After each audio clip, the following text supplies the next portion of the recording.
हिंदी में ऐसे कुछ कमाल के सेंटेंसेस होते हैं जिन्हें इंग्लिश में बोलते वक्त कई लोग गलतियां करते हैं, अटक जाते हैं।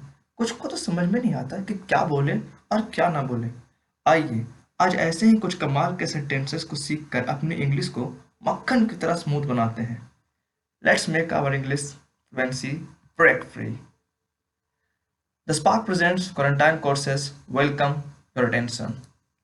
Let's dive into. Daily life में ऐसी सिचुएशन बन जाती है जब कोई दिल खोल कर हमारी मदद करता है और हम किसी और से कहना चाहते हैं कि वो दया से भरा हुआ है, पर सही सेंटेंस ना मिलने की वजह से अक्सर हम एंशियंट फॉर्मल तरीका यूज करते हैं और यही कहते हैं ही इज काइंड। पर क्या हो अगर आप ये इस्तेमाल करें, his heart is full of the cos milk. ये सेंटेंस ना केवल इंटरेस्टिंग है बल्कि अटेंशन गेनिंग भी है। लोग ये सोचते रह जाते हैं कि क्या उसका दिल वाकई गाय के दूध से भरा हुआ है। एक्चुअली फ्रेंड, ये एक फ्रेज है, एक आइटम है जो बहुत पहले से यूज होता है। इसका मतलब होता है दया से भरा हुआ। तो ऐसे ही कुछ सेंटेंसेस को देखते हैं। तुम प्रायः झूठ नहीं बोलते हो। बच्चे शरारत करते ही हैं। मैं सारी रात जागता रहा हूँ। वाकई इस वीडियो को बनाने के लिए जागना पड़ा था। मुझे सीखना पड़ता है, इच्छा नहीं है लेकिन मुझे सीखना पड़ता है। तो ऐसे कई कॉमन सेंटेंसेस हैं जो हम बोलना तो चाहते हैं लेकिन उसका सही इंग्लिश प्रोनाउंसिएशन मालूम नहीं होता। अगर आपको ये मालूम है तो कमेंट में लिखिए और बताइए कि आप कितनों को जानते हैं।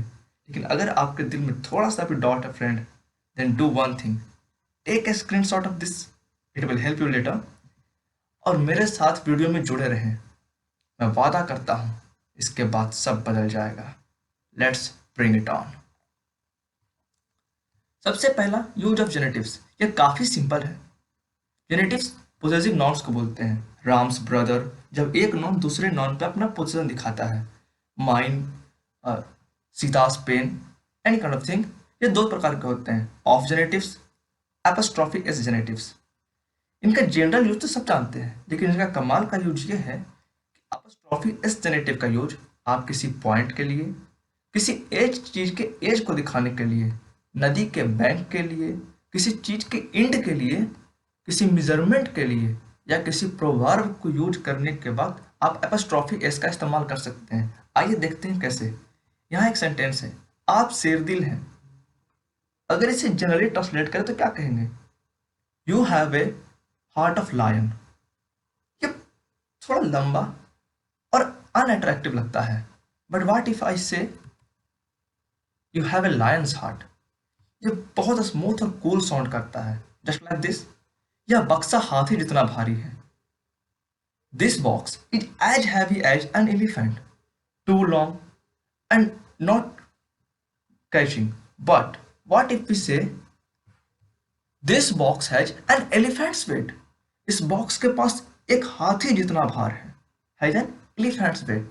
आप देख सकते हैं कि एपोस्ट्रोफी एस का इस्तेमाल करने से ये सेंटेंस कितना स्मूथ लगता है। उसकी बुद्धि जवाब दे गई है। No, what will you translate it?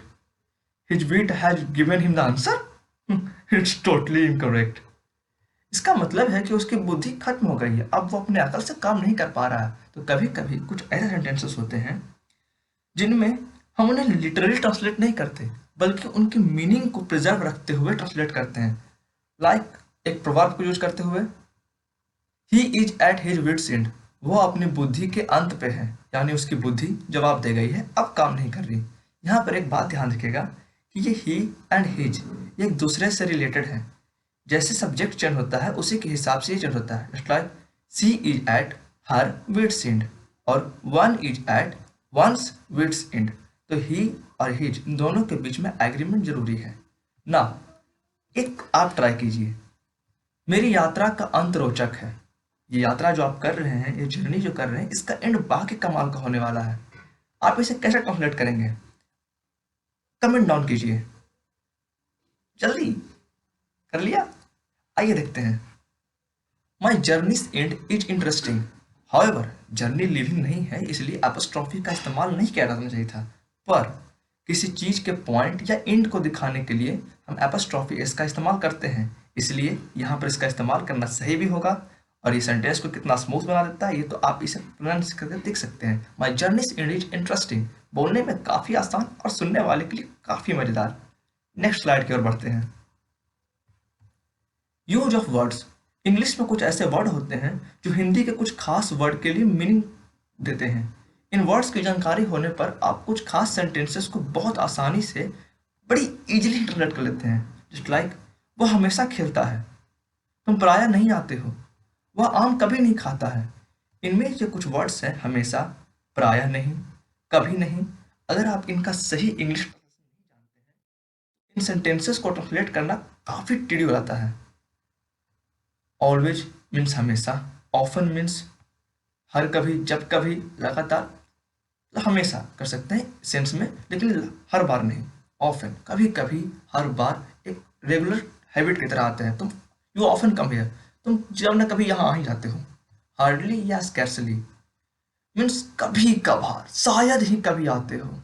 ईवर हमेशा, अलग अलग सेंसेस में यूज होते हैं। जस्ट लाइक हेयर, वह हमेशा खेलता है। हम इसमें आ सकते हैं he always plays, always referring to हमेशा।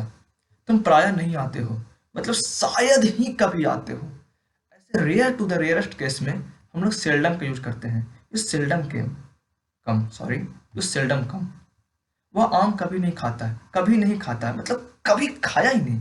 बंदा यार बिना आम का रहता कैसे? खैर, इसे ट्रांसलेट कर सकते हैं आप, he never eats a mango. यहाँ नेवर, कभी नहीं, इन दोनों को सेंस देता है। अब एक आप ट्राई कीजिए।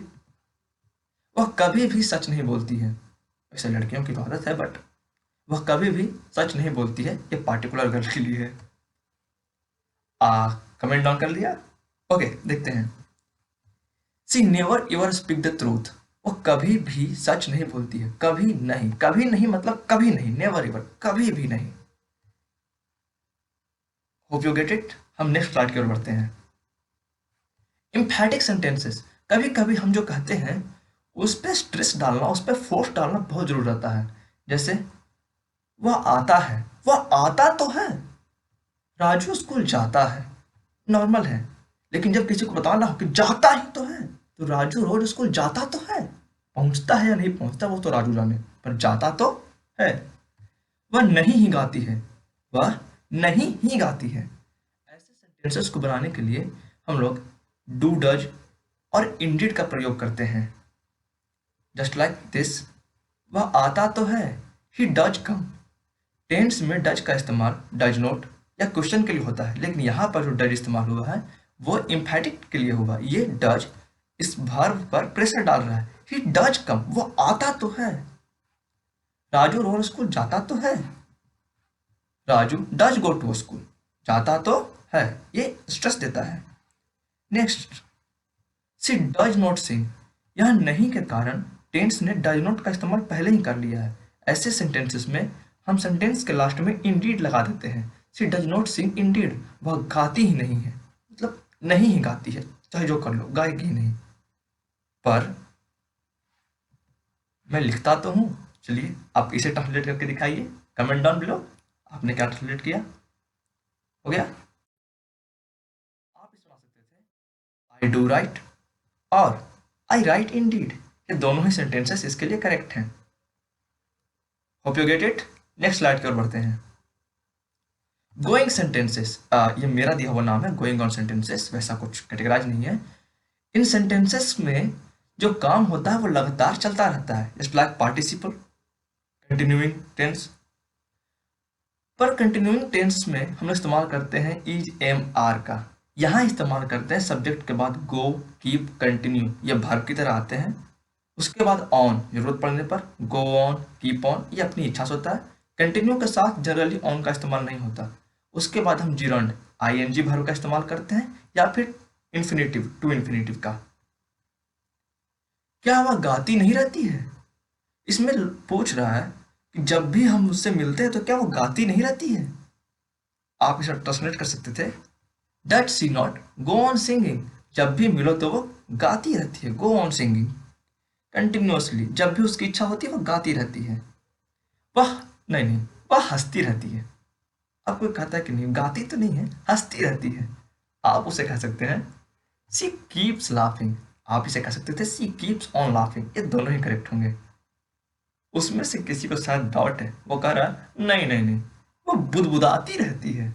आप ट्रांसफर कर सकते हैं इसे, नो सी कंटिन्यूज टू मटर। कंटिन्यू के साथ ऑन का इस्तेमाल हम लोग नहीं करते जनरली। मटर बुदबुदाने के लिए, इट्स अ भाव, बट इन्फिनिटिव फॉर्म में है इसलिए टू मटर। ध्यान दें कि भार होने के कारण ये हमेशा सब्जेक्ट से एग्रीमेंट में रहेगा। अब एक आप ट्रांसलेट कीजिए। मोहन नाचता ही रहता है, मतलब जब भी आप मोहन से मिलते हैं वो बस नाचता ही रहता है। जल्दी ट्रांसलेट करो, वीडियो पॉज करो, कमेंट में लिखो एंड देन कम बैक। आप इस बना सकते हैं, Mohan does go on dancing. Mohan जब भी मिलता है तो नाचता ही रहता है। यहाँ देखिए नाचता ही रहता है, ये एम्फैटिक था, एंड नाचता रहता है ये गो ऑन सेंटेंस के लिए था। आप यहाँ पर कह सकते थे मोहन गो ऑन डांसिंग इंडीड, लेकिन वो थोड़ा अपसेट साउंड करता है, इसीलिए हमने इस्तेमाल किया Mohan does go on dancing. Sorry, Mohan does go on dancing, it's good. Moving to next slide.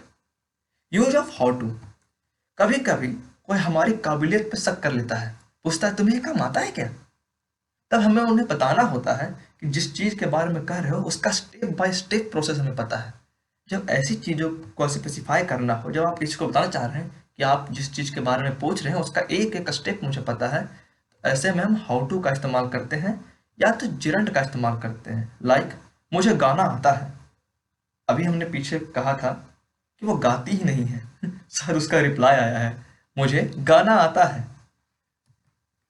I know how to sing, यानी सिंग करने के जितने भी प्रोसेस हैं वो मुझे सारे पते हैं। I know how to sing हम भी कम नहीं है, हमें लिखना आता है। वी नो राइटिंग, आप या तो हाउ टू का इस्तेमाल करें and then main verb put करें, या फिर जिरंट का इस्तेमाल करें, दोनों ही करेक्ट हैं। अरे तुम्हें पता है क्या, राधा को अंग्रेजी में बात करना आता है। This can be translated as hey you know what. ये एक फ्रेज है, hey you know what, Radha knows how to speak in English, do you know. ये आपके लिए, आपको बटन दबाना आता है ना। जल्दी ट्रांसलेट करो यार, बड़ा कमाल का है। डन, देखते हैं। You know how to press a button don't you, है ना। ये क्वेश्चन टैग का पार्ट है, हम इस सेंटेंस को भी फिर कभी सीखेंगे, पर ये बहुत कमाल का, बहुत बार यूज करते हैं हम लोग। अब हाँ, अब आप लोग को बटन दबाना तो आता ही है, तो यार दबाओ ना वो रेड सब्सक्राइब वाला बटन, और ऐसे इन्फॉर्मेशन से हमेशा जुड़े रहो। अब मेरी वीडियो को इतनी देर तक देखा है तो कोई एडिशनल बोनस तो बनता है। आइए दुनिया के सबसे कॉमन सवाल पे चलते हैं, हाउ आर यू। जब मिलो, जिससे मिलो, बस यही सवाल पूछते हैं, और पता है इसका आंसर भी प्री डिफाइंड है। सुनने वाले को पहले से पता होता है कि उसे क्या मिलेगा। I am fine thank you. ये बहुत बोरिंग है, अब तो एकदम से रूड लगता है ये। मैं पहले पता होता सामने वाला क्या बोलने वाला है। यार कब तक इंग्लिश अपडेट होता है, अपडेट योरसेल्फ, कुछ नया ट्राई करते हैं। How about asking how are you doing, और हाउ आर थिंग्स गोइंग। ये दोनों ही सेंटेंसेस सेम चीज को पूछते हैं, बस थोड़े लहजे में, थोड़े प्यार से। आप इसका आंसर भी दे सकते हैं, अगर आप फ्रेंड्स के साथ हैं तो कह सकते हैं I am alive and kicking, मैं जिंदा हूं और मजे कर रहा हूं। लेकिन क्या है, आप हर वक्त दोस्तों के पास नहीं होते। किसी सीनियर से कहना है, किसी बड़े आदमी से कहना है तो क्या कहेंगे, आप वहां कह सकते हैं it's improving in your presence, मैं जैसा भी था आपके प्रेजेंस में सुधर रहा हूं। ये उन्हें थोड़ा सम्मान देता है। Thank you for watching till the end. अब बताओ यार, don't leave a comment down, कैसा लगा ये video, and don't be lazy, अपने आप को एक्टिव करो। Thank you, bye.